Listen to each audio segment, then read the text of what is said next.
Welcome to a new kind of truth.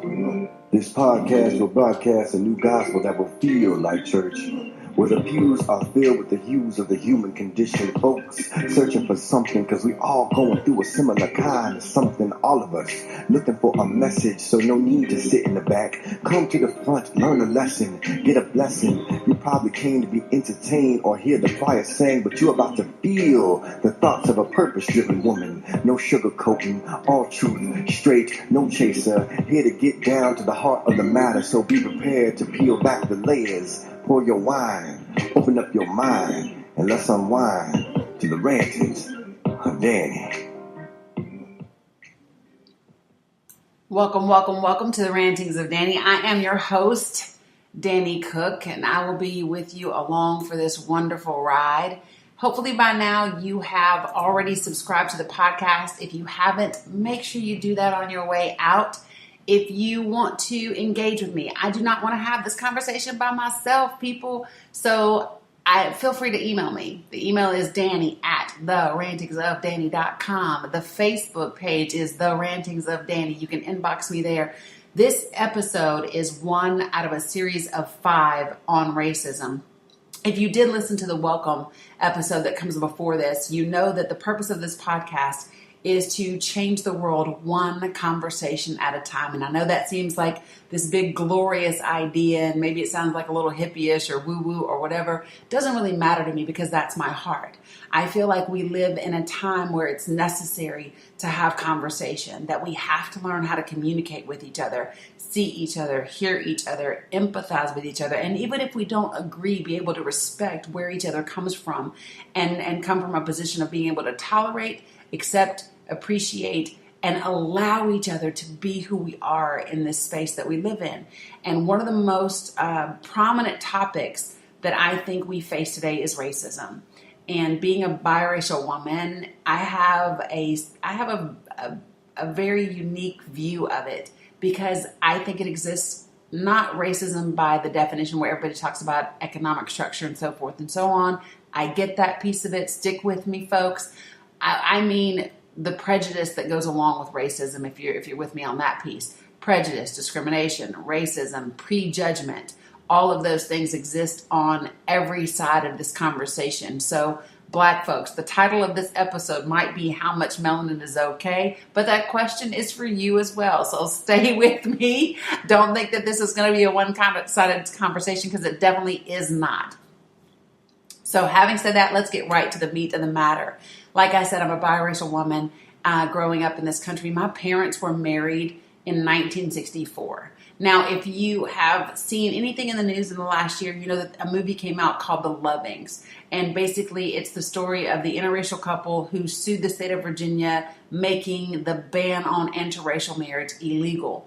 My parents were kind of trailblazers. We're kind of dope like that. They were married 3 years before that case ever took place. They met in nursing school in the Army at Walter Reed Medical Center in New Jersey in 1964. So my dad was exceptional as a Black man to be in nursing school way back then. My mom was exceptional in her, she had a good eye. My dad was kind of handsome, you know, and so they did it early on, and she's going to be part of this conversation. She's agreed to an interview. I want to see if my uncles will participate, people in my community, you know, those types of things, I think, give us an idea and an understanding that we've never had before. Interracial marriage was something that we as a country had never experienced, and I'm not sure that we did the best job handling the people who chose that route, the children that have come since then, and the society that we live in now. I think is a prime example of just how short we have fallen. Now, if you also know me before this podcast, you might know me as Danny the Poet, which means you will oftentimes hear a little bit of poetry, a little bit of spoken word along the way, because that's just what we do, is how we get down, get with it, or get over it. It's a great way to not only express yourself and get things out and be able to vent and move on and heal and grow. I do believe it is a great way to bridge gaps and be able to communicate amongst people. Poetry, just like music, because poetry is music in some way.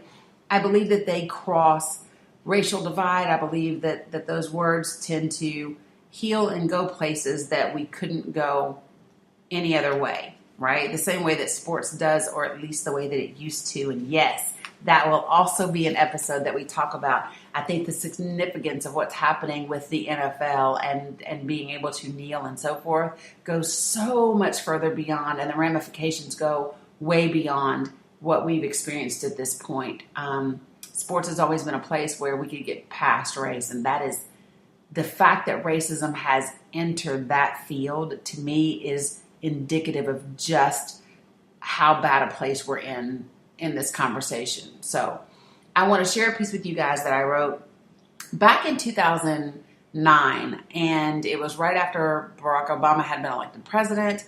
I had just begun to write. If I could take you back to the MySpace days, I know we're going way back with MySpace, but I had started blogging just as a way to vent and to articulate and to express myself.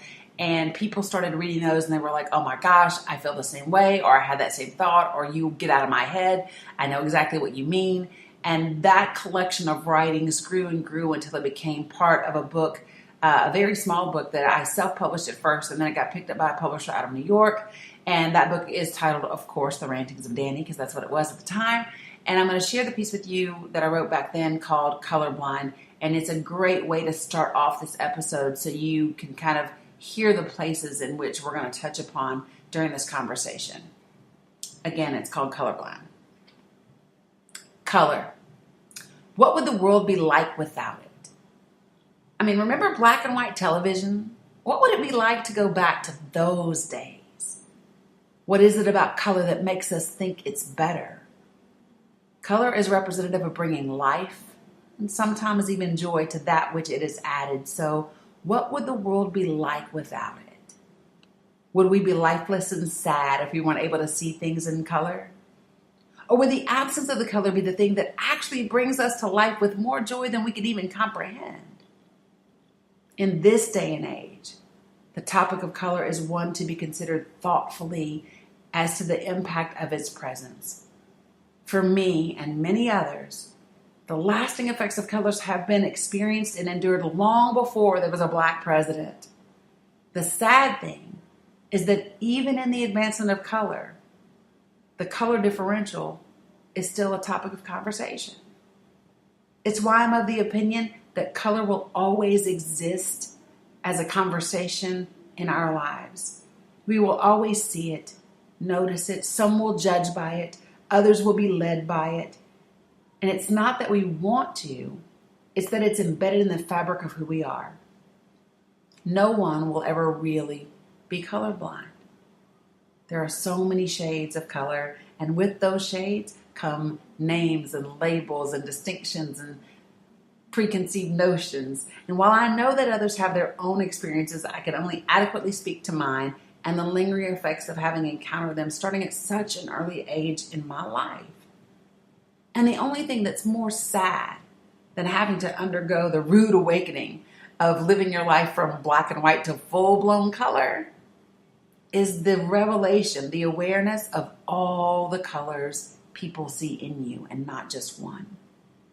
See, for me, I was never white enough for white people, black enough for black people, teased on both sides for being dark, on the other side for being too light, and of course for talking white. How was I to know that educated pronunciation and enunciation of my words would make me the target of such abuse? How was I to know that the tan I acquire quite naturally and they spend hours trying to duplicate would tattoo a bullseye on me that could not be washed off? And as little girls, in case you didn't know, we look to our mothers for our beauty ideals. And I'm not sure that many can understand the challenge of looking into the face of the one you came from and not seeing your image reflected in their face. Mercifully, I never noticed this difference very early on in my life, at least not in my home. But outside, the fact that I was not like the others, the majority, well, that was evident before I even began writing in cursive and, of course, way before learning geometry. What is it again? I'm going to ask about color. That we recognize its presence before we even know how to ride a bike without training wheels.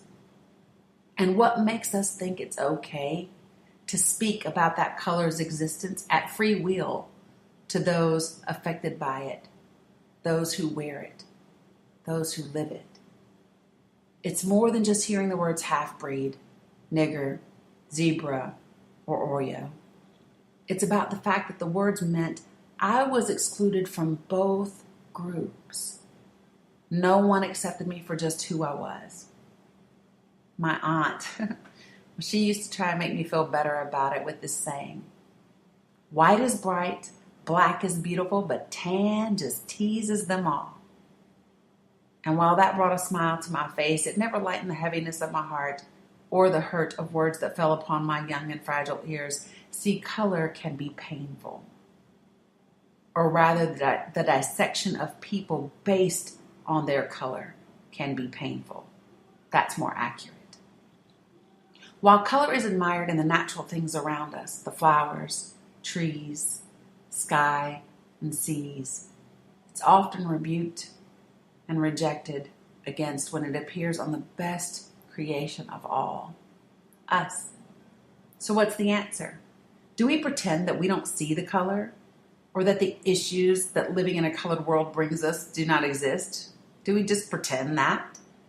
I don't think it's possible, much less probable or attainable, because even in the effort to ignore the color, you're already acknowledging the fact that it exists and there are issues caused by its presence. So therefore, we must learn how to cooperatively and peacefully live together with patience, tolerance, and understanding of the colors we are. They are beautiful after all.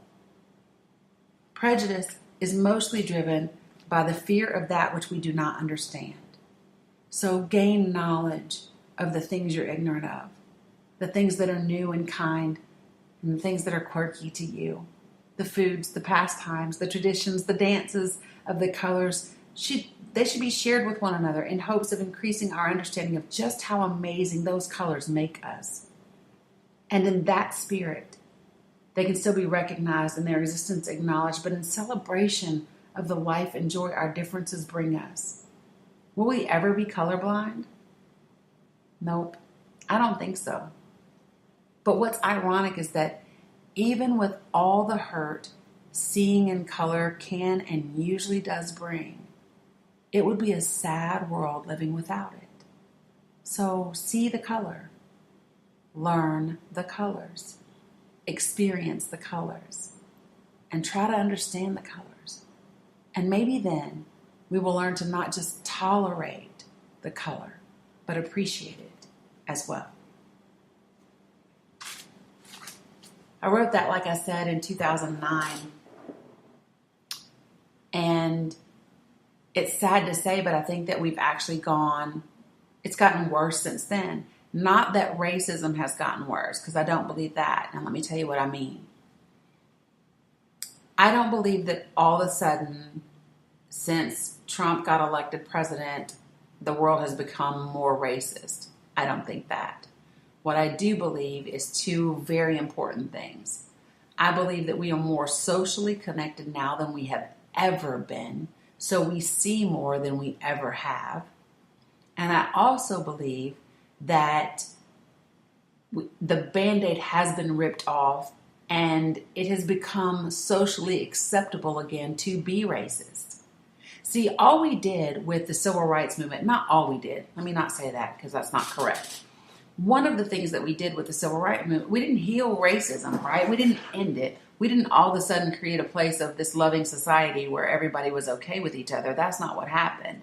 What we did, though, was we made a large enough impact on the world to make being racist socially unacceptable, right? All of a sudden, it wasn't cool to say those types of things, at least not in public. So racism became hidden. Those prejudices, those thoughts, those things that you would normally say out loud, now you reserve them, for your homes and your private dinner parties. They weren't things that were just said out loud. Now they're being said out loud, and those words are being just flung all over social media and they're going viral, which gives us the idea and the perception that somehow things have gotten worse. I don't think that they have. I think that they are exactly what they've always been. And what you have now is decades of resentment from a group of people who haven't been able to fully express themselves. Can you imagine having thoughts and ideas and resentment and anger for the last couple decades, right? Few decades, and all of a sudden you've been given this big, green flag to express all of that as loudly as you possibly can. That's pretty much what you're seeing right now. So here's what you have. You have a group of predominantly white people who feel that way since Trump got elected. And then you have a group of predominantly black people who have felt that way for centuries. And you have two groups of people who have not been able to fully express themselves, fully speak their truth, and not only be heard, but be understood. And then you have a lot of misconception that goes along with it. I can't tell you the number of times that I've been asked, what are you? I'm like, what do you mean, what am I? Well, what do you mix with? Where do you come from? Those types, as if I'm a dog that came from a kennel or something, but that's the idea. And here's what I will tell you is it's been crazy to grow up in this country as a biracial woman. And we'll talk about woman stuff later. I have a whole series coming on womanhood. So ladies, just stick with me. We'll get there. But today, we're going to keep talking about this issue. But being raised biracial and not belonging to either group left me very, very disconnected, very lonely as a kid. And there's actually, several studies that have been done about what it means and what it's like to grow up biracial, especially in America. It presents a unique set of circumstances, and they talk about the different stages that we go through. So I believe the name of the guy who actually talks about it is there was a study done, and I'm going to tell you his name. His name is W.S. Carlos Poston. And it was done in 1990, and it's the Biracial Identity Development Model, and it outlines the stages that biracial children will go through. And they consist of personal identity, a choice of group categorization, enmeshment/denial, appreciation, and integration. And looking at these pieces, and I'm going to go through them for you so you can kind of follow along with me, I see where they showed up in my life. So when, you just take the first one, when you talk about personal identity, my mom was dope as hell. My mom, she used to say, you're not black, you're not white, you're just you. You're just you, that's just who you are. And it sounded great. Unfortunately, society doesn't let you just be you. You end up having to choose. At least I felt like I personally had to choose. I had to identify one way or another. And so with my facial features and I have very full lips and, all that stuff. I got some hips and thighs. I got some yams going and whatever. I identified more as black. And where I'm from, any level of melanin in your skin made you black regardless anyway. So that's the identity that I took on. Your choice of group categorization. So I didn't have a choice but to identify as black and choose that group of people. Now, here's what's interesting about that choice. Choosing to identify as black meant I needed to find ways of being that allowed me to be accepted in those groups because I'm very light skinned, and in the wintertime, damn near white. And no, I can't say that. Now my nephew is, but yeah, I'm extremely light skinned, and I speak well, so my mom was real big on that. My mom was real dope. She was like, you will speak and be able to carry a conversation. She didn't want us to ever be held back by our language, for people to doubt our level of intelligence based on the way that we speak. And that was a bonus for me in school. That was a bonus for me in education. It's been a bonus for me in my career. What it wasn't a bonus for at the time was fitting in my neighborhood and talking to, a lot of the other black kids because they just didn't talk like I did. So I had to learn how to talk certain ways in certain environments, in certain situations, if I wanted to halfway kind of sort of ass fit in. And I still didn't fit in because, I still I was more accepted, but there still was how you try to force a puzzle piece into the puzzle, a piece into a puzzle, and it kind of goes together, but the little edge is a little tight. Like that was me. That was me in every group growing up. But it was, it was kind of what I had to do, so I learned, it has become one of my greatest assets today, especially doing, a podcast or being in corporate America and, talking to CEOs. Like I'm a coach as well, and I do high performance coaching. So I have guys who own businesses, and some of them own multiple businesses, and I work with them one-on-one. And I love the fact that I can go from having those types of conversations with those individuals to, talking to folks back home or folks that are on the block, or in my philanthropy work with our homeless community. I can go and sit with those folks on a street corner, have a slice of pizza, and have a conversation that doesn't leave them feeling some sort of way that I can't relate to them. And so what was a curse, or what seemed to be a curse in my youth of not fitting in, of having to struggle to communicate with people, is probably my best asset today. Being able to speak in such a way that people can get me on all levels. But it's definitely something that I think most of us have experienced if you grow up biracial in this country at some point, of having to choose. When I think about my school, like my elementary school, we probably had 300 kids in my school, and maybe 5 or 6 of us were minorities, and 2 of those 6 would be me and my brother. So where I grew up in the hills of Northeast Tennessee, there weren't a lot of us, and there weren't a lot of me. So follow me. So there weren't a lot of blacks, period. And then there were even less biracial children than there were blacks. So I was a minority group within a minority group. So I fit in nowhere. I had to fight in school often, even though I made straight A's. To give you an idea, let me just give you this little nugget right here. So in my brother's 6th grade year, you know how your school will have mock elections. Well, my brother's class had a mock election his 6th grade year, and they actually nominated him. They elected him Nigger of the Year, like written in chalk on the chalkboard. My mom was on like a first name basis with the superintendent of our school. Like there was always talk about calling the NAACP, blah, blah, blah, blah, blah, whatever. But that's where I grew up. There was a town about an hour away from where I'm from. And at the city limits, it had a sign that said, if you're black, turn back, So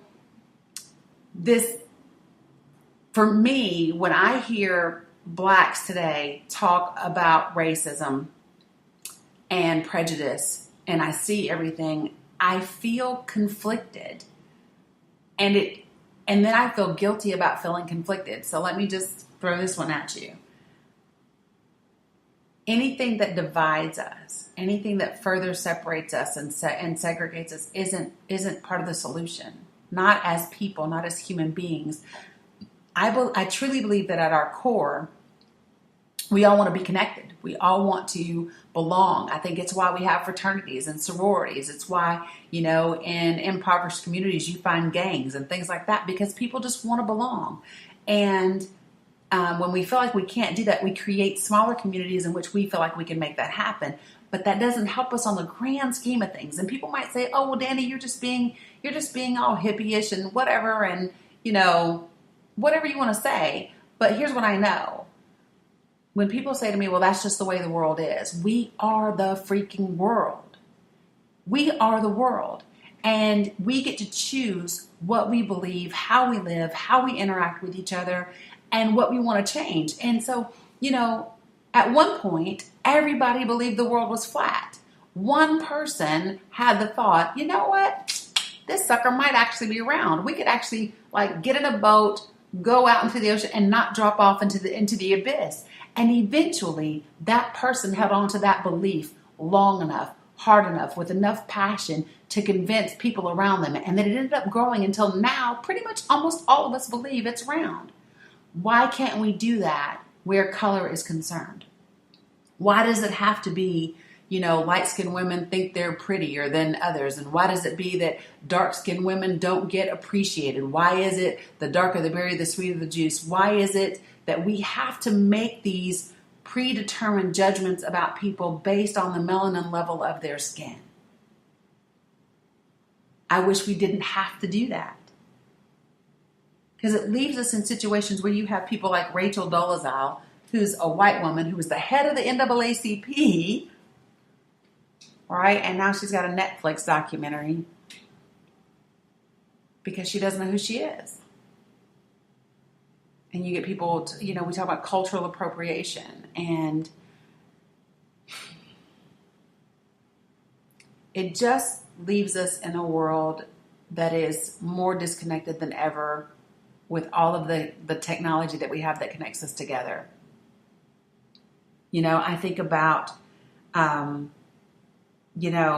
I've traveled and I've gone to Texas or California and people come up to me speaking Spanish and I'm like, no habla español un poquito, and they always laugh because I don't know a lot of Spanish. I used to, but I don't anymore. And inevitably, I get that everywhere I go. Oh, you have this exotic look. What the hell does that mean? What does it mean? And I guess what I really want more than anything out of this episode, when I say how much melanin is okay, is for everyone to start to become mindful of what you think when you see people of different shades, with just a little bit different tint to their skin. What are the prejudgments that you make about them? What are the assumptions that you make? What categories do you put them in? Do you automatically think they think certain things or they act certain ways? What are we missing out on? What are we missing out on when we only look at the surface of each other? That's the lesson. And what are we doing to the babies? I know for me, this was a foundational part of my lack of self-worth growing up. Because when you don't belong, when you don't know where you belong, when you don't know where you fit, when you don't have someone say, just as you are, and I don't mean just like I didn't have anybody. Of course I had my mom and so forth, but I'm talking about a group where you feel like you're accepted exactly as you are. When you grow up and you don't have that from all sides of places where you feel like you're supposed to belong. And I guess that's why I said at the beginning of this, black folks stick around, because half-breed, Oreo, and zebra hurt 1,000 times worse than nigger. Because I expected nigger. I was taught to expect nigger because of the color of my skin, right? I knew any tint to my skin, that was coming my way. Got it. But to hear the other words from folks who should know what it's like was hurtful. Because I'm supposed to be part of you, and yet it's another place that I was rejected. Now, some people will say, well, go all the way back to the Willie Lynch syndrome. Go all the way back to colorism and slavery and house and field slaves. I get that. My question would be is how long are we going to blame current behavior on past situations? We have a choice in the matter, folks, of how we see each other, how we feel each other, how we accept, how we treat each other. We have a choice. I got a Facebook friend right now who is forever, he's a dark-skinned guy, he is forever putting up Facebook statuses that belittle light-skinned women all the time. Everybody's okay except for a light-skinned girl, da-da-da-da-da-da. And he does it because he thinks it's funny. My point is that behavior is still something that separates us. It's still something that keeps us divided and it keeps us from connecting, and it is not okay. I want every shade of us to be okay. And hopefully this conversation is one step closer to that. I definitely want to hear from you guys. I want to point out just a couple of things. One is what I call the modern moment in this broadcast, and it's where places that we see in the media right now in modern day where this is apparent, and I think probably another one that's prominent besides just the Rachel Dolezal thing is, Meghan Markle marrying Prince Henry. We saw that, and my timeline was full of black folk talking about, yes, the choir sang that song. They didn't sing, y'all. They sang that song, talking about the preacher. He preached, and they were so proud of all of the black elements that made it into that wedding. Somebody even said, look, if they jump the broom, I'm through. Which is so funny to me. My whole point is we live in a society where that still matters. In 2018, we used to think that the cars were going to fly by now. We can't even have weddings without pointing out the difference. And if her daddy had been black instead of white, the media would have ripped him to shreds. I'm just saying it's a reality dose. Take it. It is what it is because it's true. Shouldn't be, right? I would wish that it weren't, but it is. On top of that, you have a German model. I do want y'all to check this one out.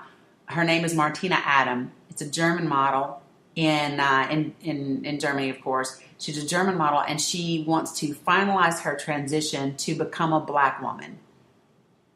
Like she's literally having stuff done to her skin, genes, hormones, implants, whatever, to become a black person. And in my view, what I think is the case between her and Rachel Dolezal isn't a desire necessary to be black, but a lack of knowing who they are originally. And like the German chick, she's even gone like to Africa to study their dances and other stuff like that. So I would love to know what you think about those types of things and anything else that I've said in this episode. Like I said, the next 4 episodes are going to be more about the racial divide in this country. We will have conversations about the 8 white nationalists that are running for office currently in 2018. We will have a conversation about the NFL protests and other sports. Why has the NFL had the response that it's had compared to the NBA when their players have expressed themselves, which they have in peaceful protest? What's the difference between those two things? What's the impact on society when racism seeps its way into sports? What does that mean for us as a country? We're going to have that conversation. We're going to talk a little bit more, like I said, some interviews and things like that from people who've experienced it firsthand. And let's call a thing a thing. I want to hear from you. Email me at Danny@therantingsofdanny.com. You can hit me up on Facebook at The Rantings of Danny. Inbox me, message me there. Let's get into this. Let's have a conversation. Let's really change the world one conversation at a time. And let's do that. And every broadcast the same way. Be amazing. Be light, be love, and I will see you guys at the next episode. I'm out.